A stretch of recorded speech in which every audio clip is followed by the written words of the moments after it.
Tuli wano kitebe kyaffe ne bannamateeka abamu aba National Unity Platform nga tuze wano kwogera ku nsonga ezigenda mu maaso ku bantu baffe, okusingira ddala okuvumirira ebikolwa by'ekitongole kiramuzi bye tulaba kati ennaku zino. Ekitongole kiramuzi ekiri mu kwenyigira mu kupasekutinga, okukijjanya n'okubonyaabonya abantu baffe. Gye buvuddeko mulabye ensala ya kkooti enkulu. Kaakati tulina ensala bbiri, emu yali ya muganda waffe Machete, endala ya muganda waffe Bobby Young. Bano abantu nga bwe mumanyi bamaze ebbanga ddene mu kkomera. Machete yakamala ebbanga erikunuukiriza myaka 5. Bobby Young yakamala ebbanga erisuka mu mwaka gumu, naye ate nga tebanamukwata ku mulundi guno, naye yali mu kkomera even before. Kakati mukimanyi bulungi nnyo nti kkooti ensukulumu yalagira nti abantu ba bulijjo tebalina kukozesebwa mu kkooti z'amagye, era kkooti yemu neeragira nti fayiri zonna zonna ez'abantu ba bulijjo zitwalibwe mu kkooti ez'abantu ba bulijjo.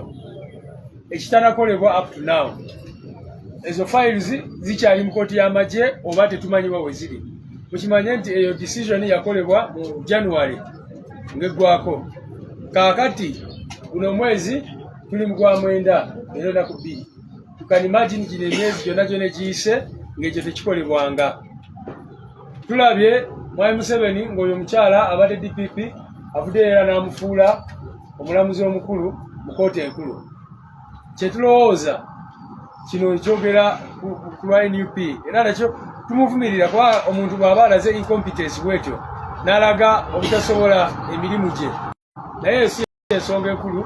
Ensonga enkulu yakubanja obwenkanya ku bantu baffe, kubanga kkooti ensukulumu bwe yavaayo n'ekola ekyo, mwena mukimanyi eggwanga lyonna lyali mu kujaganya nga tulowooza abantu baffe bagenda kuvaayo mu nnaku 2-3. In fact kola olunaku tubuuza ki kye mwagala tukole. Saabalamuzi n'abalala bonna bakola naye Deputy Chief Justice, Principal Judge n'abalala balina okuvaayo ne banyonyola eggwanga ensukulumu bwe yagamba nti bano abantu batwalibwe mu kkooti za bulijjo. Ate DPP oba aleta emisango on behalf of government na ssaabawabiri wa government n'atagitwala emisango mu kkooti za bulijjo. Egino emyezi gyonna ne tusaba bbeeyi ku lw'abantu baffe, ne babagamba temulina kubeera wano, era ne batabaana option nti either mugende mu kkooti eno oba mugende mu kkooti eri. Kakati kiri bwe kityo basewo ne banyabo, era tuze wano okuvumirira ekyo completely. And also of course saabo bokka, mukimanyi bulungi tulina abantu baffe abamu bali Kigo n'abalala, naye bonna bannafuye kati kubanga olw'ensala ezo ebbiri ezifulumye ezakafuluma nga zonna zigamba the court criminal division of the High Court terina powers okudiringa n'ezo ensonga. Ladies and gentlemen, we are here today to address you about the persecution of the NUP political prisoners by, very unfortunately, the High Court of Uganda and the judiciary by far. In January this year, the Supreme Court ordered that all files involving civilians must be transferred from civilian courts, from the military courts to civilian courts. Up to now, we've been waiting for a very long time. First of all, the bail application which we filed have taken long. The files have not yet been transferred to civilian courts. Now, there are 2 rulings of the High Court these past 2 weeks, which are telling us that the criminal division of the High Court does not have jurisdiction over these our people. So the question is, where should they go? They are not in the military courts, they are not in the ordinary courts. What is the judiciary saying? You all remember the celebration that was there when the Supreme Court gave its judgment. We all celebrated because we knew that the nightmare of the military courts was over.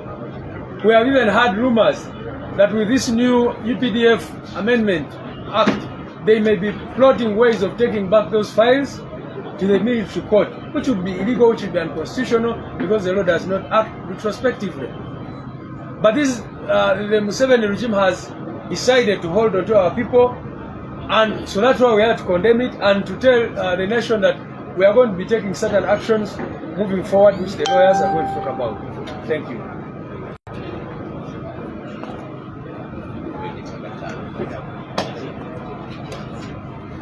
Kati mu ddakiika ntono nnyo ekisooka Ssaabawandiisi abannyonnyodde ensonga kati eggwanga bwe bagamba ki ekiddako. Tumanyi nti nno ensala zaayogeddeko ebbiri, kkooti bwe yali egaana okuyimbula Obiang n'okuyimbula Machete, yagamba yo tulina buyinza. Era mu nsala ya Obiang kkooti yagamba noga nti bano abasaba bo bakake gavumenti ebavunaane.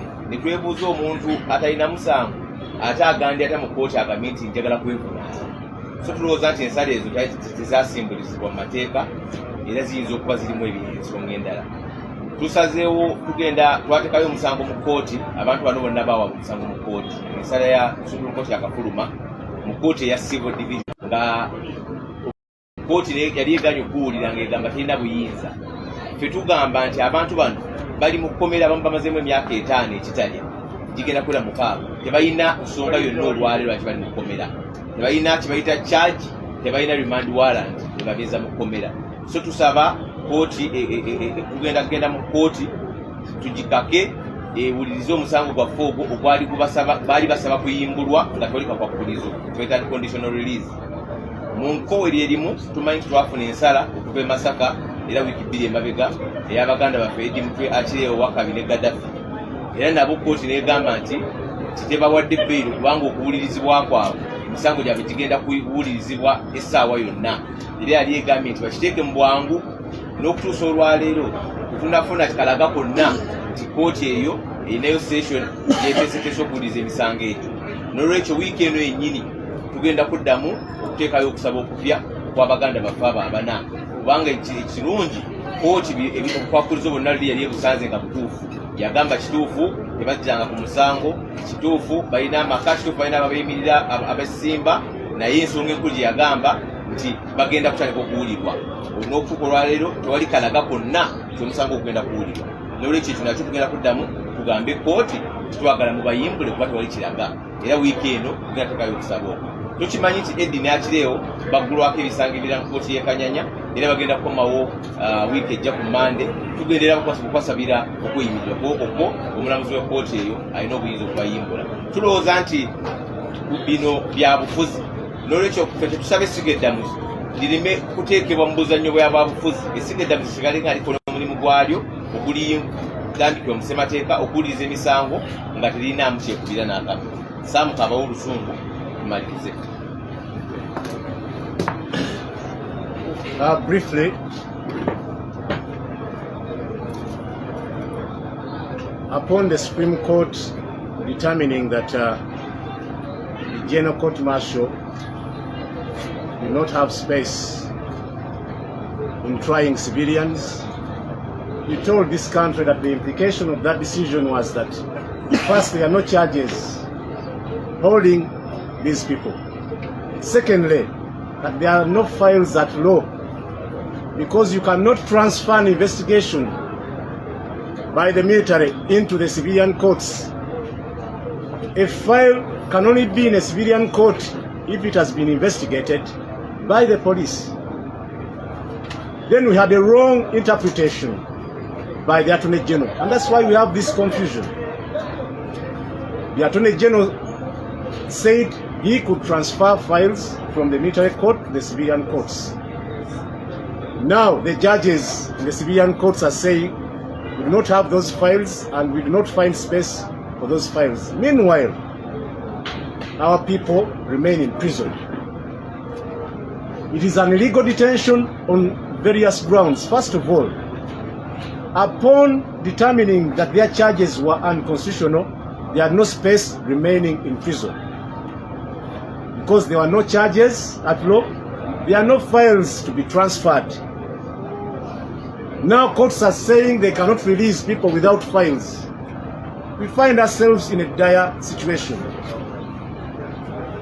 The way forward is we are going, first of all, to the civilian courts to seek for unconditional release because our persons are in prison illegally. And something very basic, you can only be detained on a warrant. All warrants expired.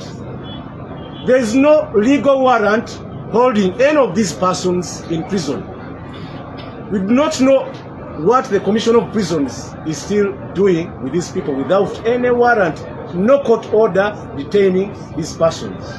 This is total confusion. And lastly on that, even if you were to go on how many days you can spend on remand without trial, we are now talking of about over 200 days. At law, even if there was a lawful charge or a file to speak to, incarcerated, they are 180 days. Again, they are entitled to an immediate release. So we are proceeding to the civil courts. But again, telling courts that you cannot join the oppressor, you cannot join the persecutor in this. We find ourselves with two decisions. Some people have been released and others, especially NUP, people have been detained. So we find the courts also now very inconsistent. There's a contradiction. In some respect, the courts say we have the power to release.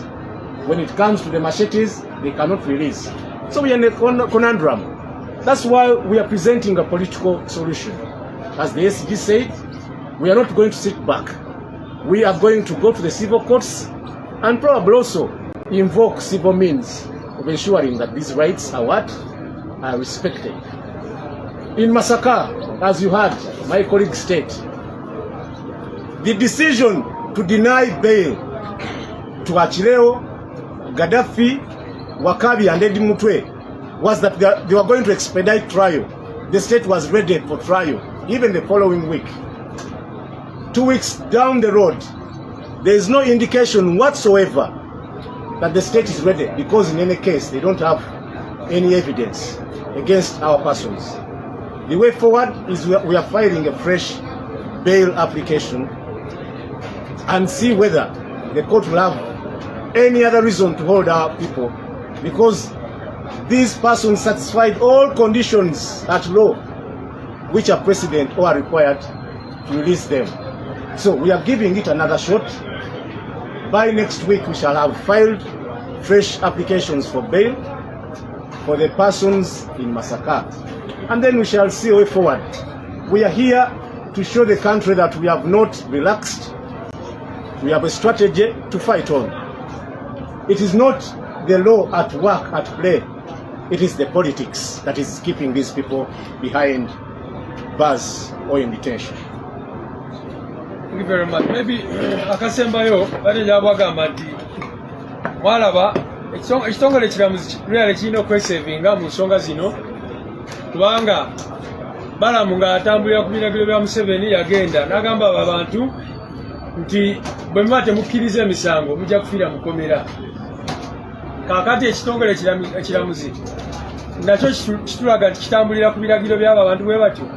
Mujjukira bulungi nnyo ttiimu yasooka okuvaayo Olivia Lutaya n'abalala babakaka okukkiriza emisango. Bano abantu omwenda ne bagaana ne bagamba tetugenda kukkiriza emisango, ne bagamba mutuwozese bwe mba mulina obujulizi oba mututee tugende. Naye kaakati ekitongole ekiramuzi kitulaga nti oyo Balamu yali ayogera on behalf of Museveni nabo bye yatambulirako. Ekyobuswavu ku kitongole ekiramuzi, kubanga ekitongole ekiramuzi kirina okubeera independent, kirina okuba nga kyetegeredde nga kitunulira ensonga obwesimbu ne mu mazima gaazo. So ekyo ndowooza nakyo kiveeyo abantu bategeere nti ekitongole ekiramuzi kiba kirina okubeera independent ne kiba nga kisobola okusalawo amazima. Twebale nnyo.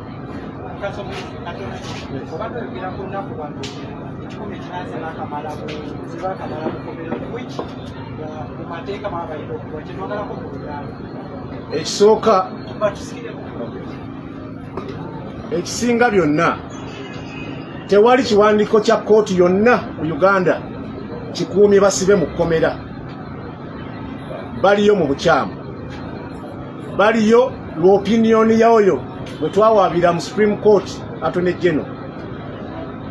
Naye kaakati n'ekitongole ekiramuzi gakyesibye kuba tewalina files balina kwogerako kuba Attorney General talina files asobola kuleeta mu kooti za bulijjo.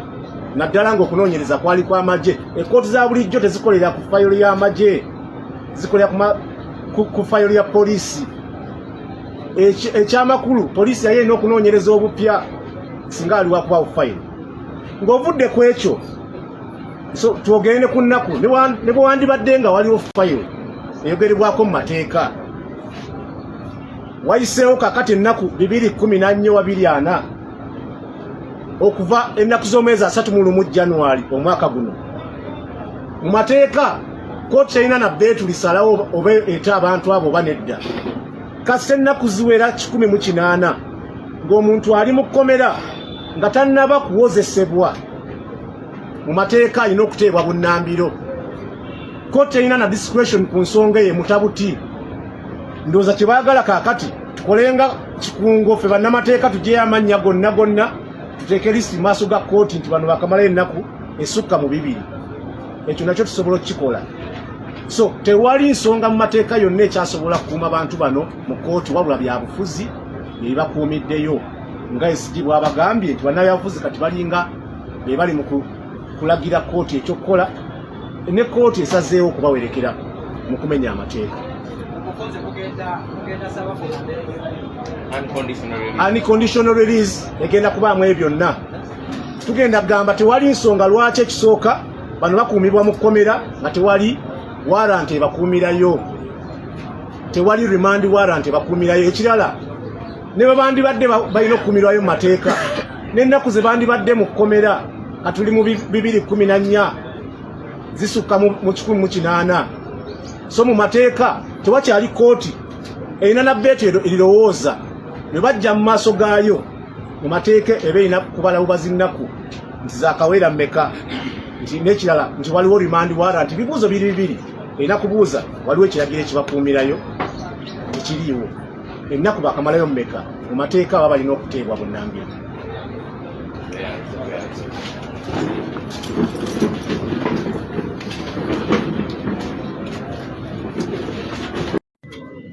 Kale abamawulire basewo ne banyabo